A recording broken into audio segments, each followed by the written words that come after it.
So, acting lessons for beginners. That's what we're going to be talking about today. If you've been in your acting classes before and you've been wondering, why is your acting not really working out? Why are some people better than others? What are they doing? It's a very simple thing. It's the act of being in your flow state. A lot of actors, what happens is especially in the beginning, is you're in a state of not working on your instincts, where you're in your head and you're constantly thinking, oh my gosh, what do I have to say next? What am I gonna do? How do I make this scene interesting? I hope the people in the class like me. I hope the instructor likes me. You have all of this running through your head, and this spirals you. And the thing is, when that happens to you, you're not working on your instincts. So actors, for example, like Meryl Streep, Benedict Cumberbatch, Tom Hiddleston, Al Pacino, all of these big actors, they're all working on their instincts. And that's what we have to get all of you to do. If you're a beginning actor, most likely your scenes aren't looking good or your monologues aren't looking good because you're not in that flow state.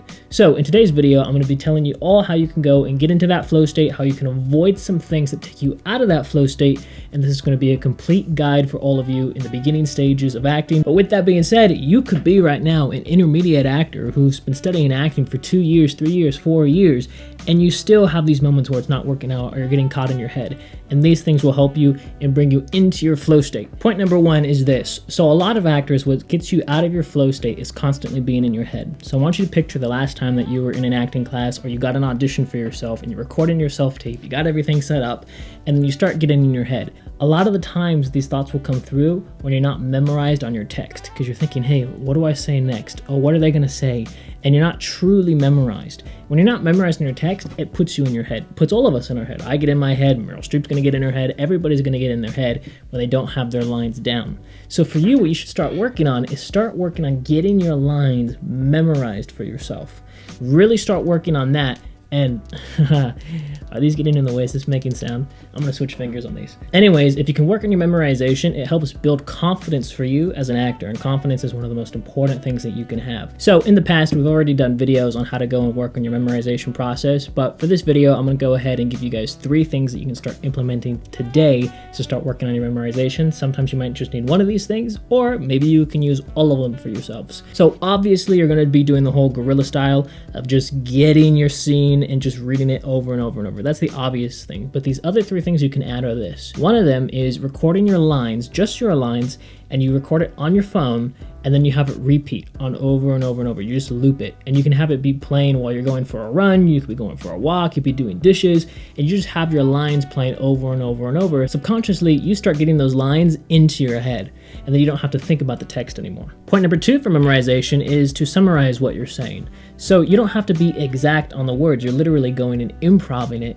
and you're just going through, you've already read it through maybe 4, 5, 10 times, and now you're just gonna improv it for yourself and think, okay, what am I trying to say? Because once you start realizing what you're trying to say, it's so much easier for the lines to get stuck in your head. The third point for memorization is literally to go and just do a second activity while you're trying to learn your lines. So while you're working on that process of memorizing your lines and going through the text, have something else that you're doing. If you're focusing on something else and you're not just focusing on the lines, it allows you to start memorizing the lines even more. So for example, the second activity could be anything. You could be fixing the wheel on your bike. You could be having a ball and tossing the ball in the air. You could be going and cleaning your room. The whole point is for you to just go and do another activity, so you're not thinking 100% on the lines, but you're doing 2 things at once, which allows those lines to get more memorized inside your body. Point number 2 for how to go and be in the flow state is having a process and a way of getting into your characters. So here's an easy way to start working and building character for yourself. It has to do with your breath. So I want you to think about this in your real life. If you're in a situation and you're with your best friend and you're arguing with them, if you're in a heated debate, any sort of argument that you've ever had in your life, is your breathing the exact same as how you're watching this video now? No, it's not. It changes, it fluctuates. So depending on the mood you're in, depending on the emotion that you're in, will affect how you're breathing. If you've ever been in class before and you've been nervous to raise your hand, or you're worried, oh my God, is the teacher gonna call on me because they've seen that I haven't raised my hand, and then all of a sudden your breath starts getting a little bit more shallow, and then your body starts to tense up a little bit. Your breath affects your body. It affects how you interact with another human being. So try and think about when you're in a scene, what is the breath of this character? What's happening? Are they calm? Are they relaxed? Are they trying to win this person over? What is actually happening, and what is their breath? What is the state of their breath right now? So let me give you an example. If I had to go and do a scene and I had to be, say, afraid or scared, Well, what's going to happen is I'm going to be in that scene. I'm going to try and get into that breath state. So if I'm in the scene and I change my breath, all of a sudden, you can see that there's a shift that's happening there. It's happening in the body and it's happening in the eyes. And I'm not thinking, okay, what are my eyes doing? What is my body doing? But it's naturally, instinctively, which is what we want to get you to do, it instinctively allows your body and your eyes and everything to follow your breath and what's happening. If you're playing a character now who's more nervous and their breath is a little bit more shallow and it's not strong at all, it's very small, very condensed. You don't even take a full deep breath in. It'll kind of change how you interact and how you see the world. So as you can see, it doesn't take long to try and implement this. A lot of people think with acting, sometimes it's so hard to get into an emotional state or get into a place of being or figuring out their characters. And honestly, it's not that hard if you know some of the simple tools that you can implement for yourself. So this breath work, using your breath to get into the scene to find that emotion, is super easy, it's really effective, and it works fast. And ultimately, it allows you to use your instincts, which puts you into that flow state. Point number 3 is making more eye contact with people. So the eyes, and I've talked about this in a lot of my videos before, is the gateway into the soul. So a big thing that's different when you're acting on stage is that you're using your whole body. Everybody's gonna see you. You can be 100 feet away from people and you're just trying to let everybody see you in the room. You gotta use your physicality a little bit more. When the camera's on you, your eyes are telling a huge story. Now here's the thing that gets you out of your flow state and not using your instincts. A lot of people, especially in today's age, are not used to making eye contact with people. If you go out and you just talk to people, see how good their eye contact actually is. It makes a huge difference with somebody who can have strong, direct eye contact with you compared to people who can't and have to keep looking and shifting away and they can't maintain eye contact for quite a long time. It tells a completely different story.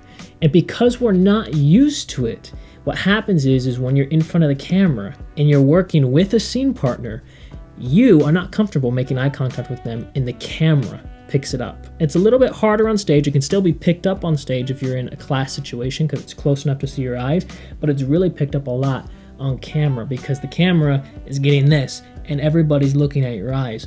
So what happens is then you start getting uncomfortable and you start being in the scene with this person but not truly with them, and you're uncomfortable in that moment. And if you're uncomfortable, it starts putting up walls and barriers for yourself. Just think about any time you've gone on a date with somebody. When you're comfortable, everything's going great. But when you're not comfortable and you're kind of nervous and you don't know what to say, then the date's not going so well. So you have to realize for yourself that you, as an individual, need to start making eye contact with more people. And you don't have to just do this in a class setting or once you book a job.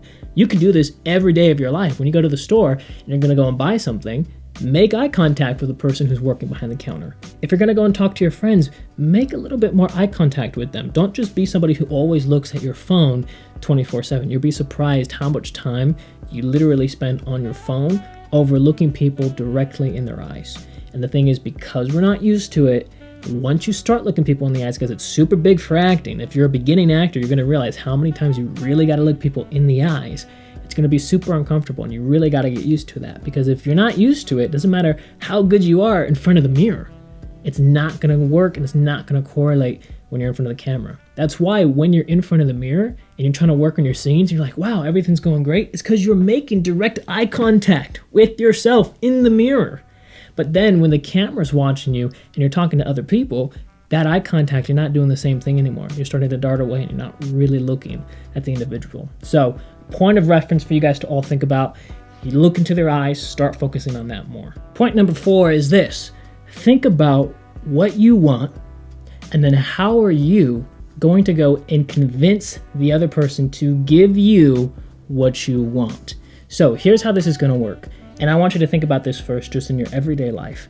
If there's something that you want and you know you want it, so say for example, you want to go to a party on Saturday and you got to convince your parents to allow you to go to the party. How are you going to go and interact with them to convince them to allow you to go to that party? Are you going to go and talk to them and be aggressive with them?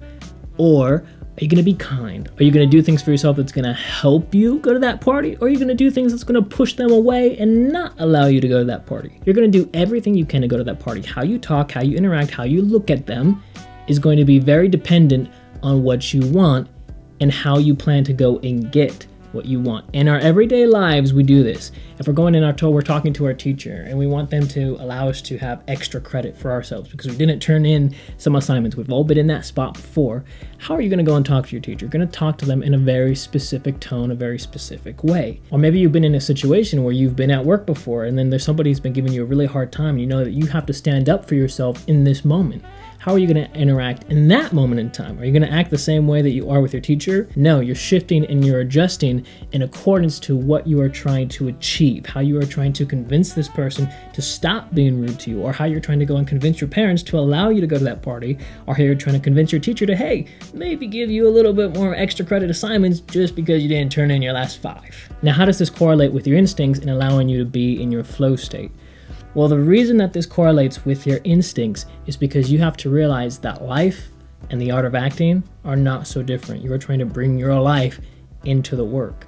So when you have a scene for yourself or you have a monologue or whatever it is that you're working on, if you want it to be honest and true and you really want to just work on your instincts within that moment, figure out what does your character want and ask yourself in a real life scenario, what would you do in that situation to convince the other person to allow you to get what you want? So if you have a scene and you're trying to convince your boss to give you a raise, in real life, if you're going to go and talk to your boss and ask them for a raise, how would you go to your boss and ask them for a raise? How you would do it, how I would do it, how my neighbor would do it would all be different because we're all unique people, and that's the point for acting. You got to bring your uniqueness into the work. So you have to think about it in real life. What would you do? In real life, how would you go and interact with your boss? If you have a scene and you have to go and ask a girl out or ask a guy out, and you're in that scene, think about it in real life. If you're going to ask somebody out, how are you going to convince them to go out with you? Are you going to be in a good mood when you ask them? Or when you ask them, are you going to be in a terrible mood? Which one would succeed in real life? So that's what you have to think about. Don't confuse acting. Just think, what would you do in your real life? And bring that into the scene. Because all we're trying to do is we're trying to have a sneak peek into the private moments of life, which is what we see with film and TV. We get a sneak peek into what we usually wouldn't be able to see for ourselves. Now, when you do this and incorporate this, you don't get stuck in your head. You start actively trying to work to achieve your goals. And when you do that, it allows you to work on your instincts and your body starts to take over. Your mind takes over, your voice takes over, and everything just starts flowing and you get into that flow state, easy and simple. I think we might be the first ones ever to go and coin the phrase flow state, but it truly is a flow state, working completely off of your instincts. So if you guys made it all the way to the end, congratulations. Go ahead and leave this emoji down in the comment section below, and then I'll know that you made it all the way completely to the end. Congratulations, right? See you later.